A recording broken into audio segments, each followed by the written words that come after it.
Tell me a little bit, how long have you lived in Ponca City? Oh, I was born and raised in Ponca. Been here all my life.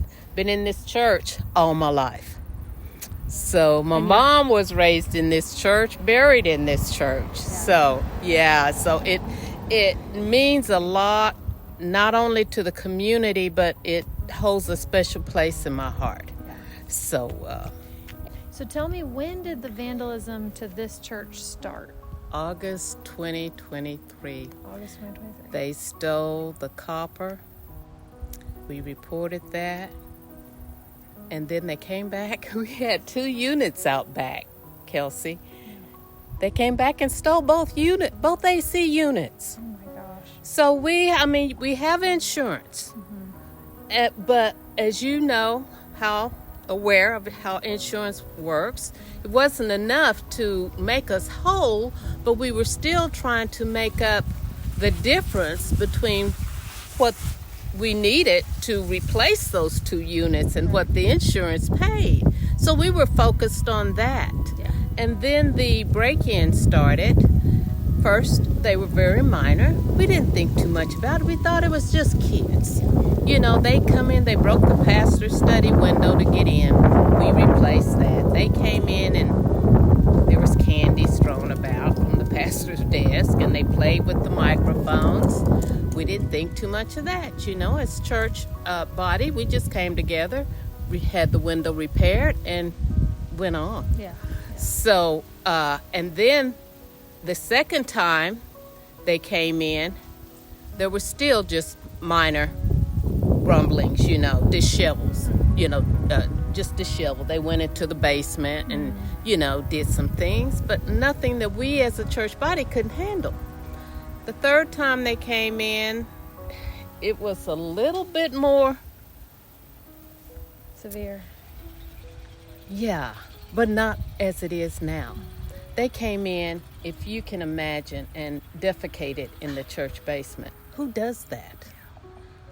And then it was hard not to take it personally. But we still don't have a clue who did it. Just that it took more than one person to do what you're about to see. So, so we're just forced to reach out, for help as a church. And a small church, a small body of members, we're just forced to reach out, for help wherever we can get it from. And thankfully we have had people, come and donate, from areas angels in disguise, but it hasn't been enough. We've replaced the lighting, we've lit up the perimeter. Yeah, that's a good first step. Yeah, good first step. We're going to be forced to get security. Yeah. We never needed it before. But we're going whether it will help or not, that's God only knows. Yeah. But we're going to have to get some form of security. And how long has it been since you've been able to hold services here? Okay. Last August, like I said, is when the AC units were taken. So we went into September. We still continue to have services because we have fans, ceiling fans in there. So we survived a few months, on into the fall, so after that occurred. But this summer with the 3-digit temperatures, we weren't able to have church. Yeah. So, are you just going house to house for now, or are you? No, we are fellowshipping with New Life Baptist over on nice. Waverly. Yeah, they have welcomed us. Home. No, it's not. Yeah. God knows it's not home, and this is where we want to be. And we had hoped before this happened to be back in here when the cooler temps came, but it just thwarted all of that. Yeah. And so while you've been gone, did they come back again and vandalize again? No.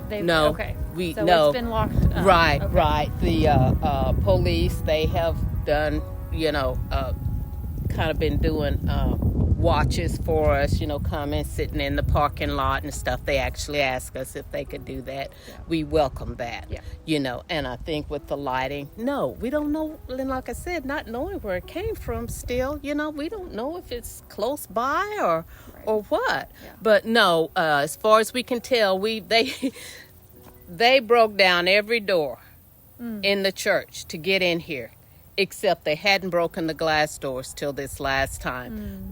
Every door they broke, we repaired them, put bars across them. That one, the basement door, they came in this door, which we never used, for years.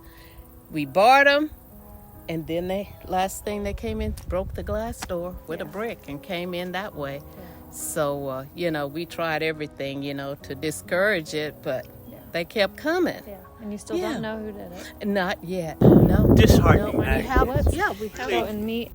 I was raised to respect other people's property, and when the air conditioning situation, the first incident when we lost the air conditioning, I was like, oh, okay, maybe they're after the copper, maybe they're don't know whether it was drugs, money, whatever the situation may be.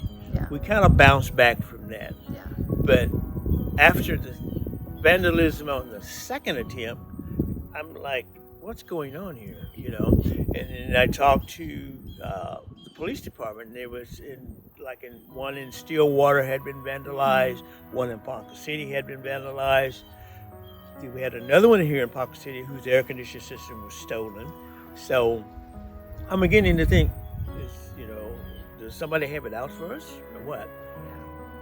And then when we really had the ultimate one where they threw bricks through the front door and just went in and just totally demolished the church, I was beginning to feel, I want to say angry, but I was more so like, I need to pray for these people because they have a serious mental problem. Yeah. Our church has always been off limits. When I grew up, yes, there was things going on in the neighborhood, because I didn't live in a perfect neighborhood. So, but we never had any problems with vandalism of the church, breaking into church. You might find a vacant house where they broke out the windows or kicked in the door or some situation like that. But when it came to the church, it was taboo. It was off limits. You didn't bother the church. A church was a place of sanctuary where you went to pray to your Lord and Savior, to get some type of peace and quiet. I can remember the church I grew up in. We never even locked the doors. Yeah. So it did kind of set me back.